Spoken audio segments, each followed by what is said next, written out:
You know where the term slow as molasses comes from? This is molasses, and it's slow as molasses. Good morning, everyone, and welcome to Autumnly at Home. We have a very busy day tomorrow, so to make that a little bit easier, I am hoping to make breakfast focaccia. Let's find out how easy that will be. As we know, with busy mornings comes really busy and the need for quick breakfasts. So instead of making, cereal and the typical like Pop-Tart cereal, easy meals, I am hoping to make a much better fun one that I have never made before. This will be my first time making it, so I'm really curious how quick and easy it will be. But also by making it this evening, I can make it from scratch and enjoy doing it versus first thing in the morning having to get up early or whatever else, and I can already have it ready. It will be ready to go. So once we get up, all we got to do is get ready and get out the door and enjoy our breakfast before we go. So let's go ahead and get started with the ingredients. First off, I'm going to start off with the warm water, yeast, and sugar. If you are new to this channel, go ahead and click that subscribe button. I am so grateful you have joined us today. On this channel, you will find we do a lot of large grocery hauls, baking and cooking from scratch, canning, sometimes gardening, all in preparation for one day owning a farm. We are in the process of looking for one, and I would love for you to join along on that journey. We are using this time in our current home to learn all of these new skills one day at a time. But for now, let's go ahead and get back to our breakfast focaccia bread, and I will tell you the first 3 ingredients. To start, you want to add 2 teaspoons of dry instant yeast and 1 tablespoon of granulated sugar to 1 cup of warm water. I have the yeast mixture, so this is the sugar, yeast, and warm water. I'm going to go ahead and sit it in the microwave. I'm not turning the microwave on in any way. This is just something I do at home, so be careful doing it. I sometimes use the microwave and then it's warm afterwards, but I never put it in there and turn it on to let it rise or proof or bloom, let the yeast bloom. I just like to sit it in there because I have found that that is one of the warmer spots in my house, whether I turn it on or not. So I just kind of let it sit in there. We're going to let it sit for 5 to 10 minutes to let the yeast activate and turn on or bloom, however you want to call it. We're not very specific on terminology in this house. As long as it tastes good, that's all that matters. So for that, I'm going to sit in there for 5 to 10 minutes while I gather my other ingredients. We only have about 3 more ingredients for the base bread portion of it. Now there will be a couple of other ingredients for the toppings, but that's just more fun stuff to add. The great thing about focaccia and what I'm really excited about today, we are doing a cinnamon roll version of the focaccia, but there are so many different options you can do with focaccia, and I will put a video at the end of this video. I will tag it at the end so you can see where I did a sourdough versus yeast focaccias, so you can kind of see the difference. We did a taste test at the end, that sort of thing. But today I thought it would be fun. My kids were begging for cinnamon rolls, and I thought it would be a lot of fun to actually make a cinnamon roll focaccia. So it has the flavor of cinnamon rolls, but it's not really an actual cinnamon roll. There are pizza focaccias, there's other breakfast focaccias where you can do like eggs and bacon and gravy, and it's so versatile and it's so exciting to get to have fun in the kitchen doing new things like this. So if you're interested in that, I have a Cook With Me playlist that I will also put down in the description. But today we get to try a new one together.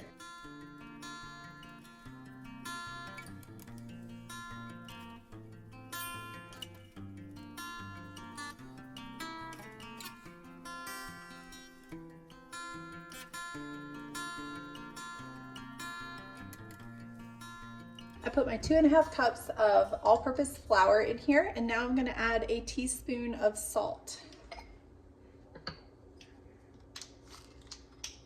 You can knead this on a surface counter, and that's actually what the recipe says to do. I will put the recipe down in the description for anybody who wants to follow the written out version. It is not my recipe, it is somebody else's, and again, we're trying it for the first time, so we'll be trying it together.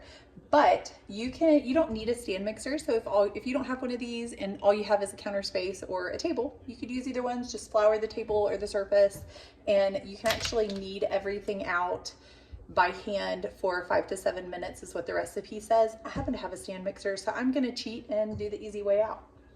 And I'm gonna mix my salt and flour up really quick so that I can just have it nice and kind of incorporated and combined. Then I will add the the yeast mixture, as well as 2 tablespoons of melted butter. After mixing my dry ingredients together, I went ahead and got my wet ingredients and mixed all of those in. This is what it looks like after the yeast has bloomed. You get almost like a frothy, bubbly looking layer on the top, and it is beautiful because that means that your yeast is still good. If you don't see that frothy layer on top, you may want to double check that your yeast is still okay to use. So I poured our wet ingredients in, including also the melted butter, and then I just kind of scraped down the sides, turned it off, scraped down the sides after it mixed for a few minutes just to make sure everything is incorporating. So once this is done mixing for about 5 to 7 minutes until it becomes kind of elastic. Now I have found with working with focaccia in the past, it is a different dough. So if you've never worked with doughs before and you don't really bake a whole lot, once you start baking, you kind of notice that different doughs have different densities and textures, and like if you do bagels, they're very dense and thick dough. This is very light and almost slimy and not very thick dough. It's very like light and fluffy. And so I was going to let it rise in here, but I think from my past experience, what I'm going to do is let it rise actually in a, I can get to my oil. I think I'm going to let it rise in a separate bowl. So that way I can oil it down pretty well. So I have my olive oil here, backwards. And I'm just going to put a little bit of olive oil.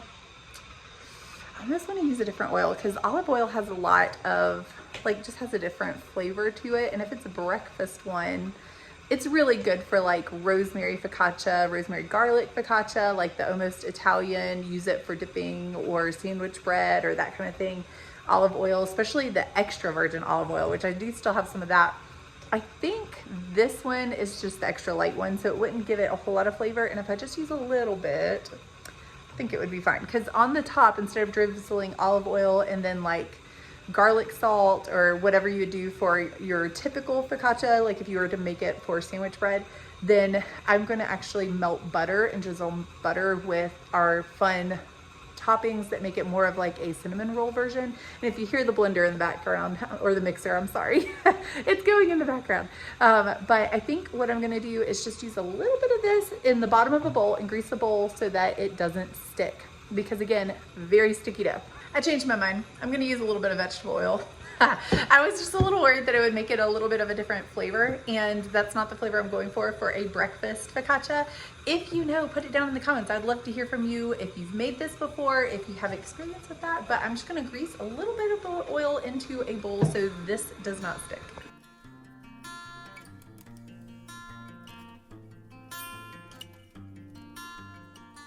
Sometimes the little things matter, and I can tell you after filming this and I'm doing my voiceover after trying it, the vegetable oil was definitely the way to go. I think the olive oil would have changed the flavor a little bit, and this did not. This kind of complemented and helped the breakfast cinnamon roll focaccia a lot better.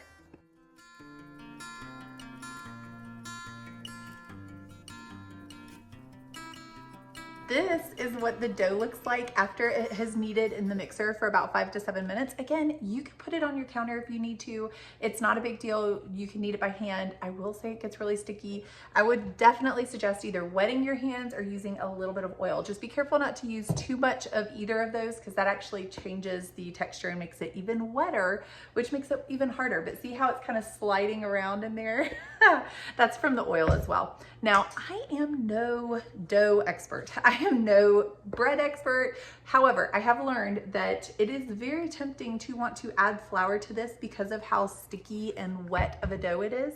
And don't. I would not recommend adding flour to this, because unfortunately that would actually change the density of your bread. I have done it before and it causes it to get, or at least in my experience, it has caused it to get a lot more dense, like the bread itself to be more dense. So do your best to refrain from that and do your own research. If you feel that there is a better tip or trick, definitely put it down in the comments below, but don't add any more flour than the recipe calls for, or your bread will be a lot more dense. So now that this is done, this is the easiest step of all. I almost dropped it. This is the easiest step of all. You want to put a wet towel over it, or not a wet towel, but a dry towel, and just stick it in a nice little warm corner. I have my oven preheating for dinner, so I'm just gonna stick it over here, set it aside for about an hour, and revisit it. A lot of focaccia recipes have a stretch and folds that you can do. I need to double check this one to see if it does or not, but if it does, then we will do them. If not, then even better. I don't have to worry about it, but don't stress about that because that is a lot simpler than it sounds. But I'm just gonna set this aside for about an hour and then we will revisit it after I look at the recipe as well. I just double checked the recipe. There are no stretch and folds for this one in particular, which is even easier. That's great because I can set it and forget it. So now we're gonna let it sit for an hour, and when we come back, we will spread it out onto some parchment paper, dimple it, and put whatever other toppings that we need. Now, with that being said, while this is rising and you want it to double in size, I'm gonna go ahead and make some brown sugar. I don't have any, I don't think, I'll double check, but I don't think I have any brown sugar. And no brown sugar, no problem. We can easily mix them up. I'm gonna clean my bowl for the mixer. I will put sugar as well as molasses. I keep a jar of molasses in my cupboard, cabinet, whatever you wanna call it. And you just easily can mix it up and you have whatever brown sugar, light, dark, all kinds of brown sugar that you want. And flavor is way better. The taste is way better. The texture lasts a lot longer. It doesn't get hard and clump together as quickly. So we'll go ahead and mix that up. And that way, when our bread is ready to go, our brown sugar will be as well. I know I mentioned that I am no expert, but that is a point that I kind of want to hone in on a little bit. You do not need to be an expert to be able to make simple breads and focaccias and other breads. There are so many breads that I have found to be so forgiving. So don't get caught up on the little things and just try. You know where the term slow as molasses comes from? This is molasses and it's slow as molasses. I can't get it to go out. I have a whole nother jar, but I'm trying to use this one at first and it's just going so slow.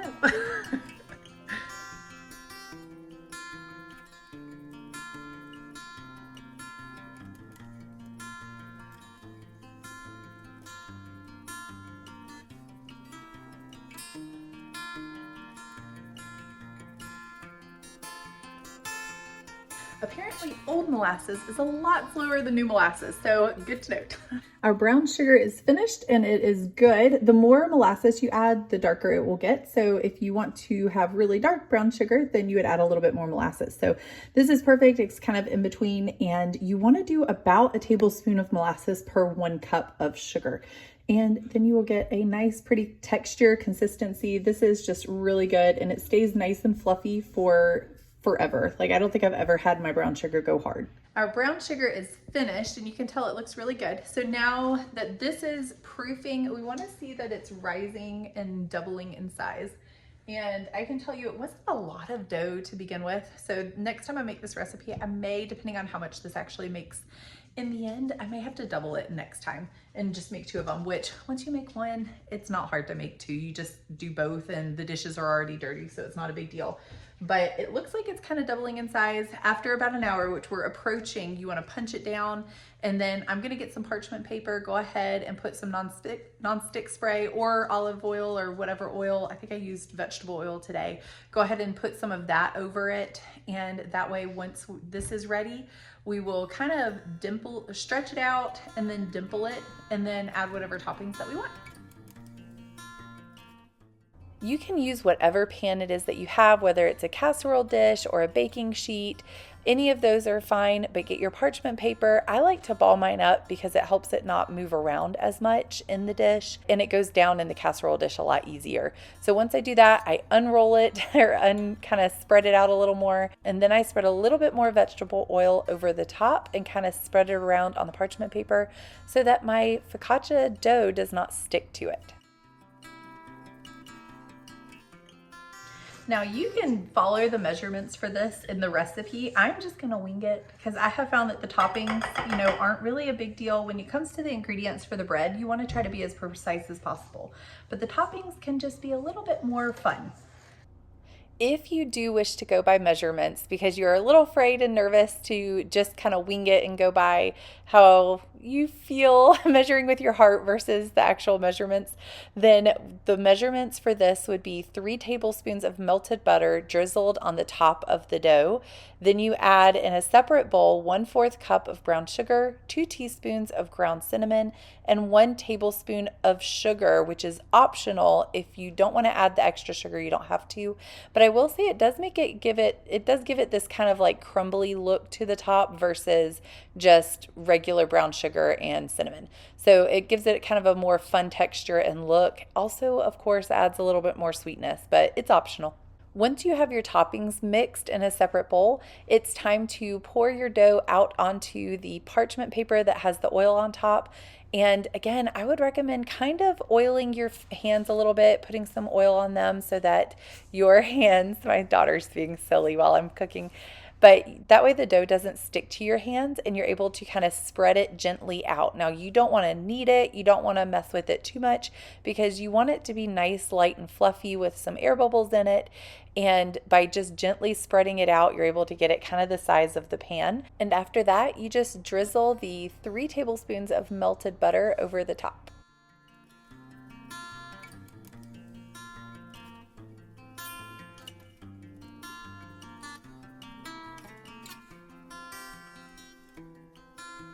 So I did the stretch where you dump it out of the bowl and you stretch it out, and the recipe said to go ahead and dimple it then, but if you look at it, and you can see it in the video that I just said, it was very thin. There wasn't really a whole lot of dimpling going on, like I couldn't, and you may hear my dog in the background. I think she sees a bird. But you can't really dimple it because it's not quite there yet. So I don't know if I might kind of veer off the recipe a little bit here. I'm gonna let it do its final rest for 20 to 30 minutes in hopes that it will rise a little bit more. And so I went ahead and put the butter on it, and that might kind of harden a little bit, but I'm not worried about it because this topping will still stick to it even if it hardens a little bit. So I'm gonna let it rest here for another 20 to 30 minutes. And once it rests, then I'm gonna dimple it, put this on top, and stick it in the oven.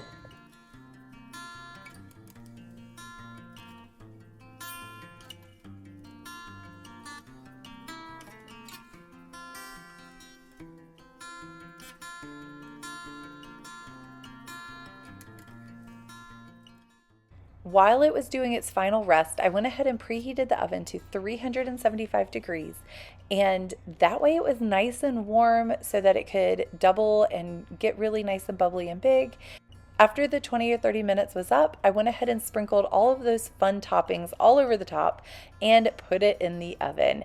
You want to let it bake for 22 to 23 minutes. I think mine was around 22 to 23 minutes, and it turns out nice and crispy on the outside and super soft on the inside.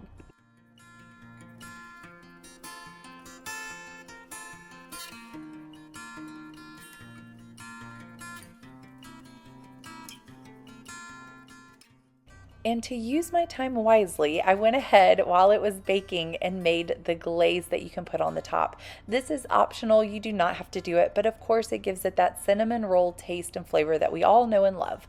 But to do that, I mixed with my heart powdered sugar, milk, and some vanilla extract. But if you want to follow the recipe, again, I will share those measurements, and those measurements are 1/2 cup of powdered sugar, 1 to 2 tablespoons of milk or cream, and 1/2 teaspoon of vanilla extract, and then just drizzle it along the top.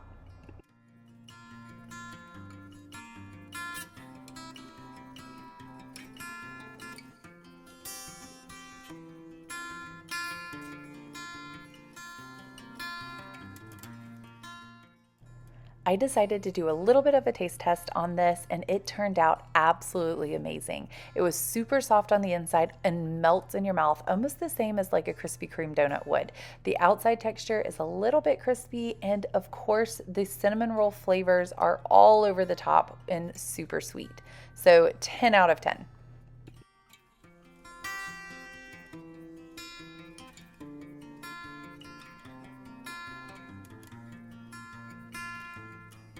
Y'all, that was the best tasting bread I have had in a while. This right here, holy cow.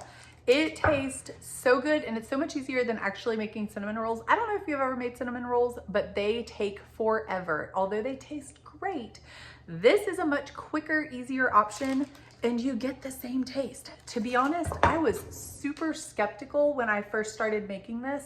For one, I didn't think it was gonna be enough. For two, I really thought that it would kind of end up tasting similar to like the focaccia that I make for like with roasted garlic and Italian seasoning, which I know is totally different seasonings, but I thought it would end up tasting like that same texture too of bread.